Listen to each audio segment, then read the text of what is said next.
Operating a new farm comes with a million challenges, including setting up a detailed production plan. Making the business work is essential, and this week we share tips on how to fund your farm. Thapelo Phiri encourages farmers to explore organic fertilizers to farm more sustainably. He joins us to share a few vital tips for new farmers. Aquaculture is a topic we've covered quite extensively here on Farmers Inside Track, but we know it's a difficult field to enter in Mzansi. So we asked experts for advice to get you up to sprinting speed. And our book of the week, Leaders Eat Last by Simon Sinek, is a must-read for the new year. And our farmer tip of the week comes from Dr Raesibe Kekana, who is a technical veterinarian for ruminants at MSD Animal Health. This is Farmers Inside Track, supported by Food for Mzansi. Inspiration for your business and life. From South Africa's farmers and agripreneurs. Hey, I'm Mzansi, and welcome to episode 108 of Food for Mzansi's podcast called Farmers Inside Track. To all our new listeners, I'm Dawn Numdu, the editor for audience and engagement at Food for Mzansi. And joining me is my co-host and Food for Mzansi's head of news, Duncan Masiwa. It's great to be back, Dawn, with another exciting episode. And this week, it's all about the money. Now, not a day goes by, Dawn, without farmers telling us how difficult it is to find funding for their agribusiness. Now, this week, journalist Nicole Ludov chats to Bertie Hamman, who is the senior manager for Agribusiness at Standard Bank, and he shares a guide on how to fund your farm. Over to you, Nicole. Thank you so much, Dawn and Duncan. Bertie, what are the kinds of financing that is available for farmers and agribusiness people? Do you know of any funding alternatives they can look into that doesn't require loans? There are essentially 4 types of finance a business owner can use when looking to fund his business. The first type of finance is money provided by the owner himself, which will typically come in the form of share capital or a shareholder loan. While these theoretically differ in nature, let's just refer to both of these as the owner's own contribution. While banks provide finance, they often also consider the owner's own contribution, and for this reason it is an important source of funding. There are instances where the own contribution is less, and then there are other cases where the banks will require a larger own contribution. There are cases when a farmer or agribusiness go into a joint venture or get outside shareholders to help finance the business. This investor then specifically provide cash to finance the business. There are also examples where development finance institutions provide loans with very liberal or loose terms and conditions. To the extent that it appears to be a grant, one should be very careful of these type of agreements, as it inevitably come with some conditions which may end up in the long run be very onerous. The second type of funding is where you have an existing business which traded profitably in the past, and these profits were retained in the business. In other words, the shareholder did not withdraw the profits, and we then refer to this source of funding as retained profits. This can also sometimes double up as the owner's own contribution. The third source of funding is loans from third-party credit providers, such as banks and other financial institutions. These loans are subject to very specific repayment arrangements and other terms and conditions, which must be complied with. Typically, bank loans are divided into 2 broad categories, being long-term loans and short-term loans. So if we first look at long-term loans, these are typically loans used to finance the purchase of capital or long-term assets, such as buying a farm or buying a tractor. As the name suggests, you'll be using the assets for a long period of time, specifically for the purpose of generating an income. These long-term loans can be further divided into more fit-for-purpose loan products. For example, a long-term loan over a period of maybe up to 15 years for the purchase of a farm. Some financial institutions provide funding over an even longer period. Then also movable assets, finance loans, which is typically used to finance the purchase of movable assets, such as a tractor or a harvester. These loans are also suitable to finance more niche assets, such as irrigation equipment or orchard netting. The maximum period is typically up to 7 years, but banks will have very specific loan timeframes, depending on the type of asset you wish to finance. Then we get short-term loans. These are loans in nature for a period of 1 year or less.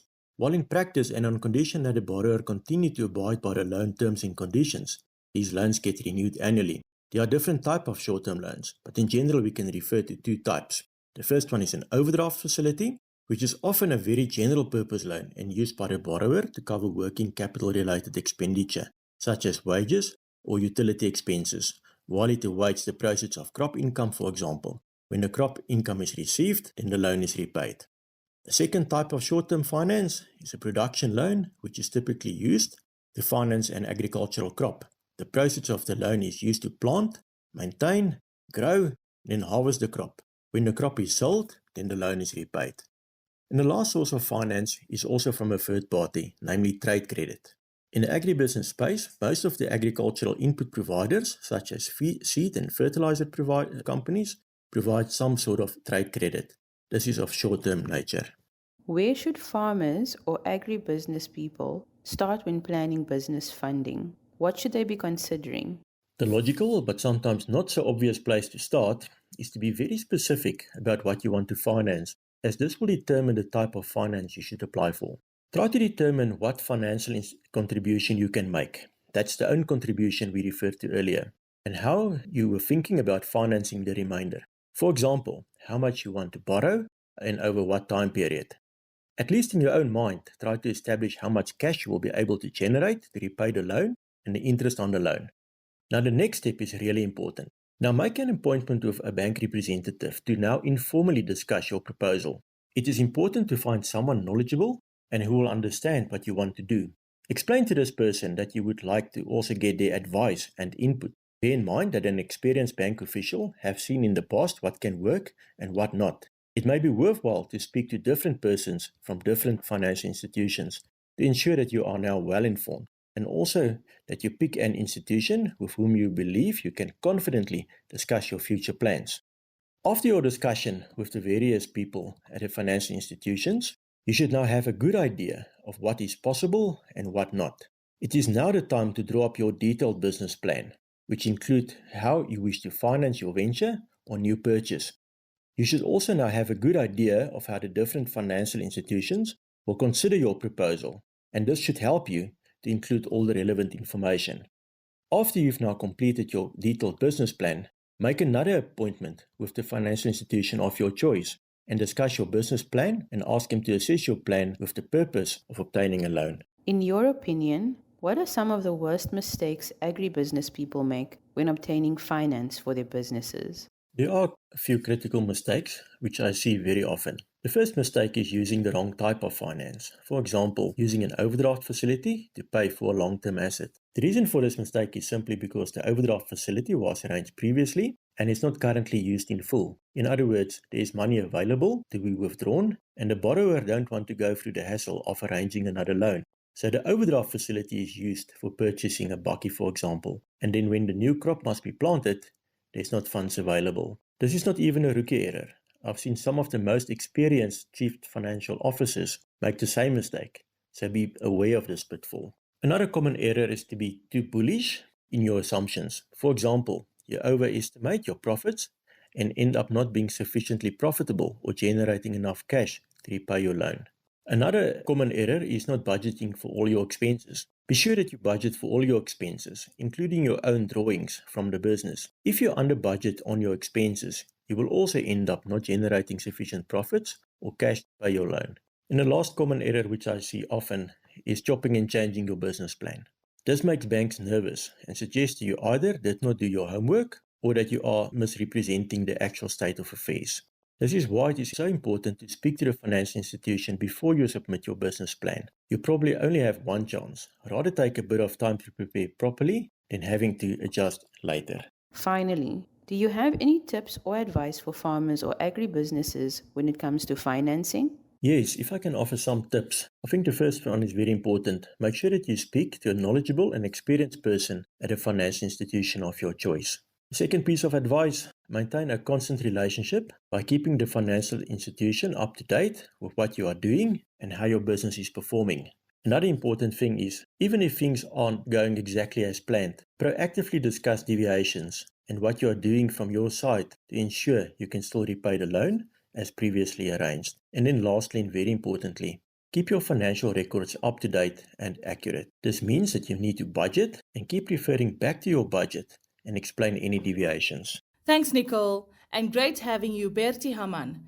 Senior Manager of Agribusiness at Standard Bank. We now switch things up from finance to fertilizer. I'm now joined by organic fertilizer specialist Thapelo Phiri, who encourages producers to farm more sustainably. Thapelo, could you list the different types of fertilizers used in Mzansi? Fertilizers can be seen or described as substances that contain essential nutrients that are needed by plants for their productivity. We have two kinds of fertilizers.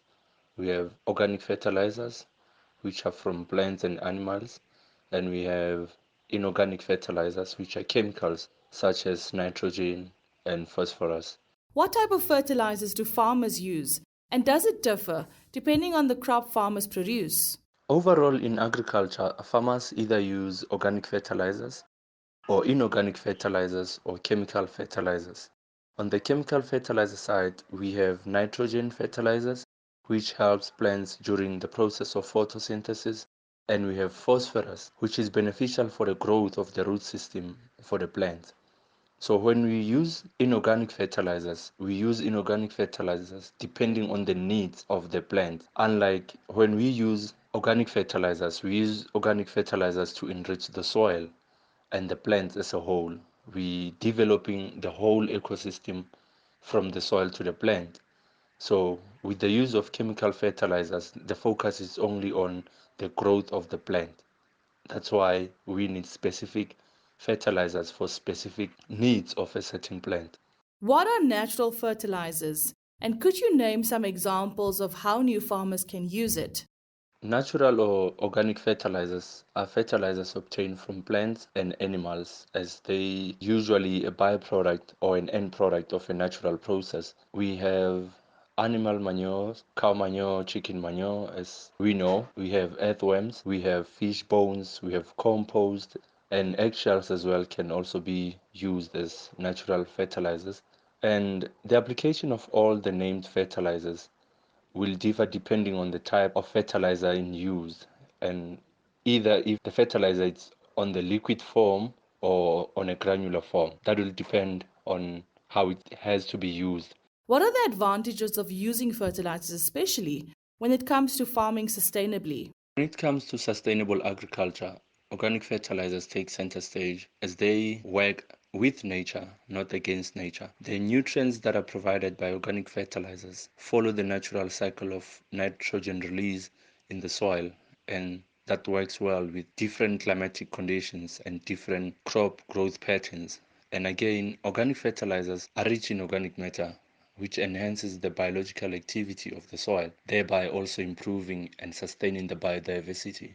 In doing so, organic fertilizers help to perform a vital ecological service, which makes farming more sustainable as they reduce the environmental impact. They also help in safeguarding the surrounding ecosystems. So when it comes to sustainable agriculture, organic fertilizers becomes the future, because with the climate change, with the food crisis, with the health crisis, organic fertilizers have the potential to help us mitigate all these three global problems.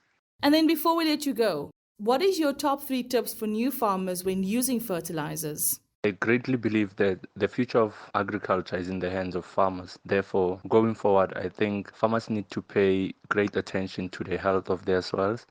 Secondly, I believe that farmers should explore different methods and techniques around sustainable agriculture to benefit themselves and to benefit their customers and the environment at large.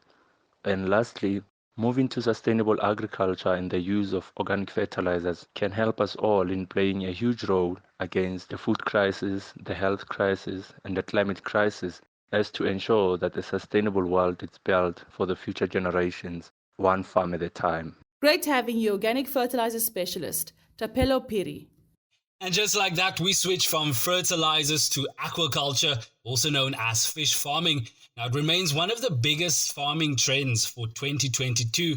David Fincham, who's the director of David Fincham Aquaculture in Gauteng, joins us now to explain the various forms of fish farming. Well, various forms of fish farming or aquaculture have been around for centuries. The Chinese, the Egyptians, the Romans, all kind of farmed fish, and they've even found evidence now in finding old pond-type systems in Hawaii and various places. But the real commercialization, and we talk specifically about tilapia because tilapia is an African fish. There are about 30 odd different species. Only 3 or 4 of those are commercially viable, and it is now the second most farmed fish in the world. So our little African fish has been spread across the globe, and it is feeding millions and millions of people. Sadly, the development in Africa has been focused on subsistence farming, and it wasn't until the early 80s when work that we were doing in Zimbabwe with Willard's Foods and the setup of the first commercial cage operations in southern Africa. The development of cage operations takes a lot of money. You require a lot of environmental compliances, and not everybody can have access to the lakes and rivers. So the drive to develop aquaculture now has become more land-based and what we call RAS systems, or recirculating aquaculture systems. And this allows you to farm, basically anywhere across the globe with many, many different species. But again, our focus in Africa will certainly be on tilapia. It's through the technology that agriculture has become so successful. And if you just take a prime example would be the poultry industry. If we were farming chickens as we did 60, 70 years ago, we would certainly not be eating as much chicken or have access to as much protein as we do. He also unpacks the production timelines for new farmers. Most farmers will start off what we call with a fingerling, and that's a little fish that's as long as any of your fingers. And so if you've got big hands, you're going to start with nice big fish. But from a fingerling to an edible plate-sized fish, which we market at 350 grams, it'll take 6 months minimum to grow that fish.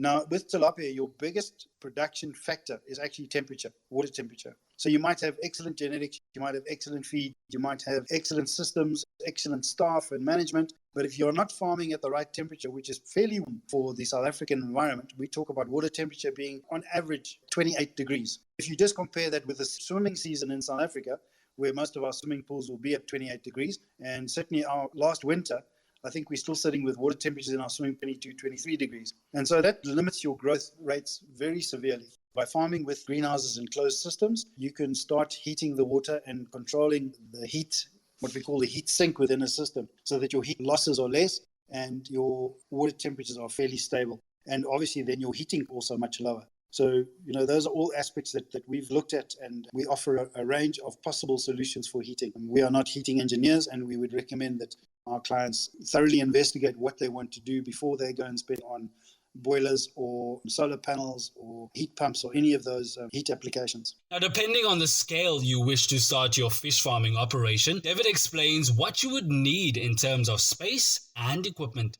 We've had a look, and a lot of companies and operations are moving this way, and that's to look at more intensified fish production. So space and water use are no longer major issues with intensive aquaculture. The systems that we develop, we run them in greenhouse modules, and the greenhouses, because we're looking at absorbing as much free energy from the sun as we can. And what we call a entry-level farm basically covers 400 square meters of land, and we operate with 16 tanks, obviously with filters and aeration.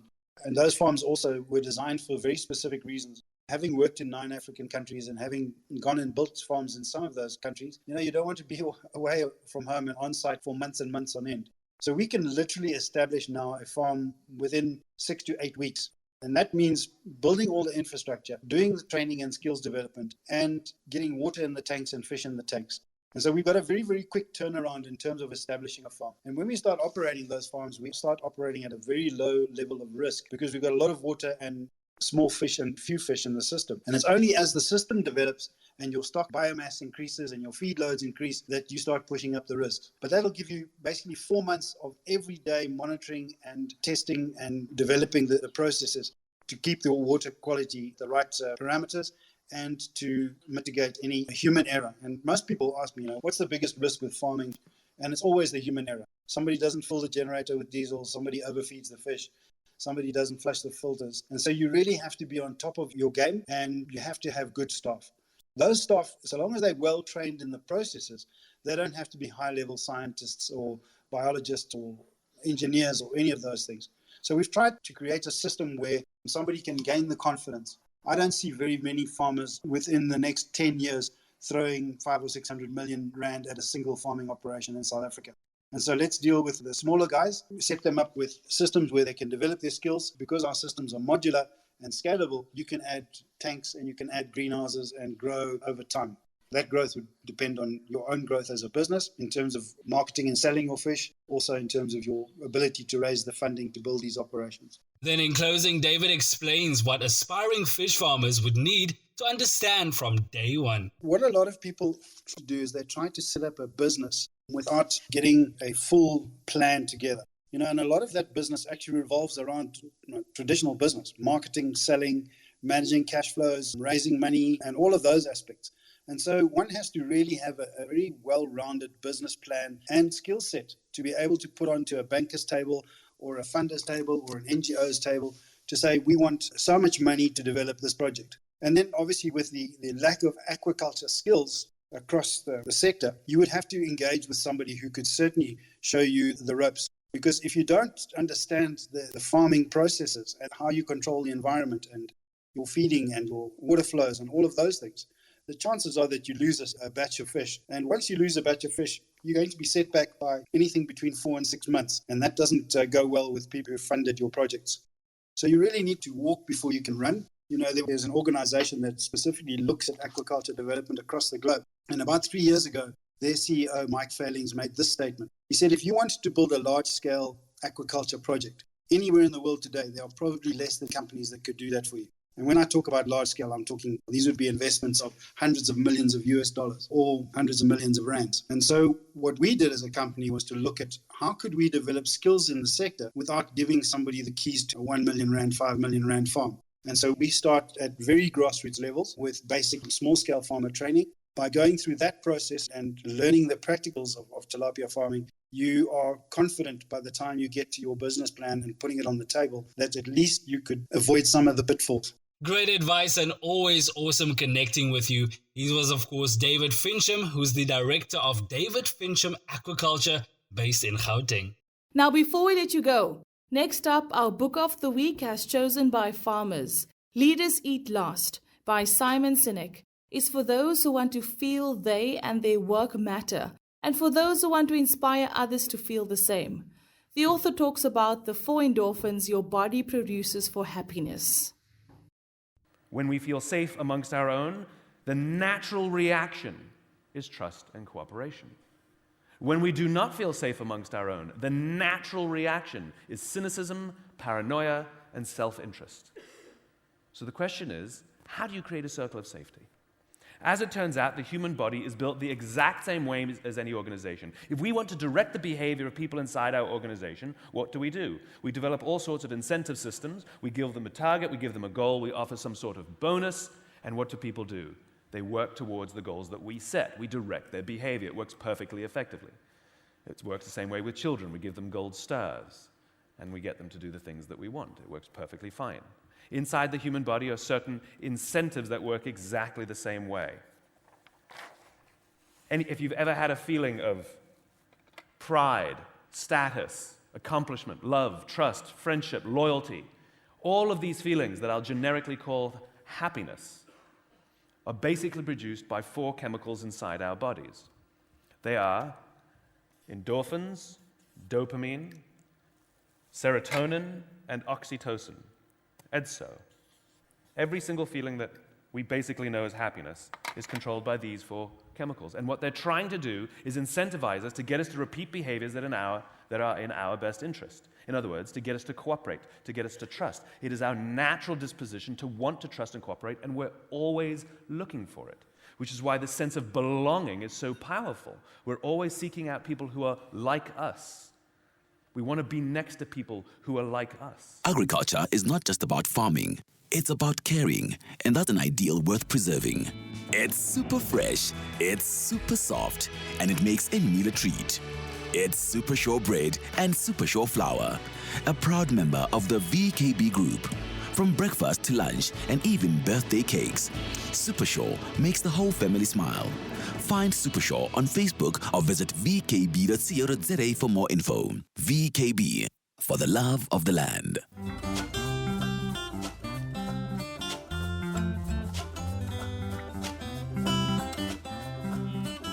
Dawn, I'm not sure about you, but I'm definitely getting my hands on a copy of that book.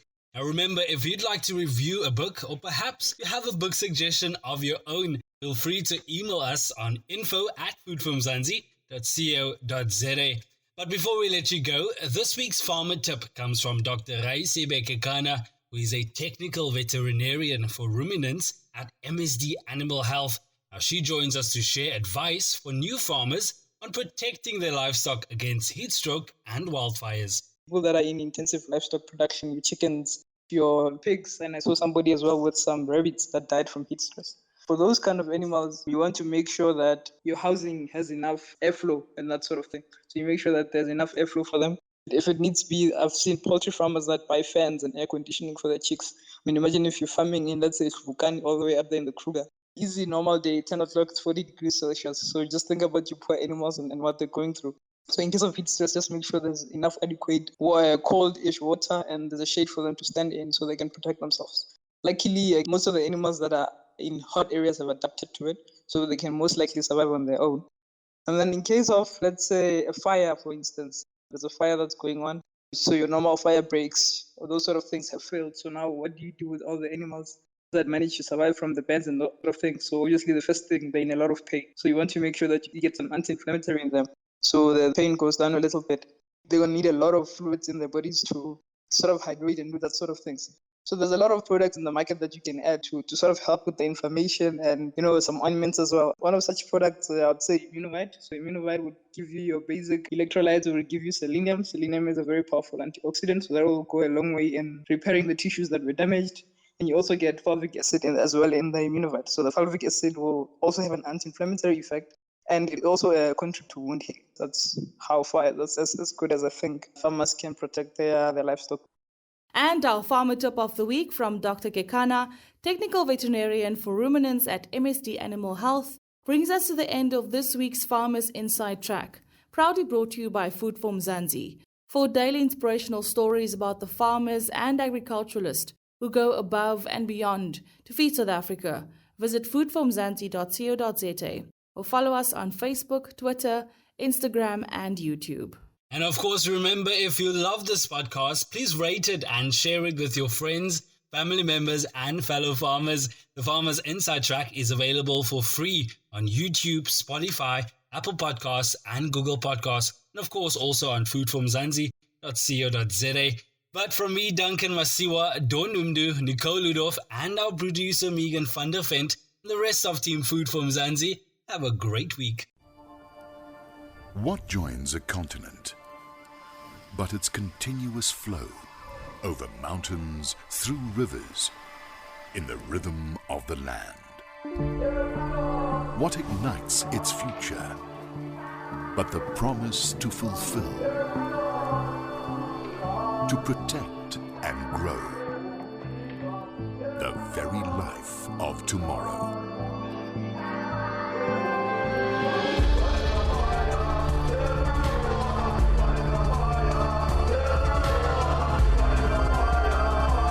This is why we do what we do under the African blue. Corteva. Keep growing.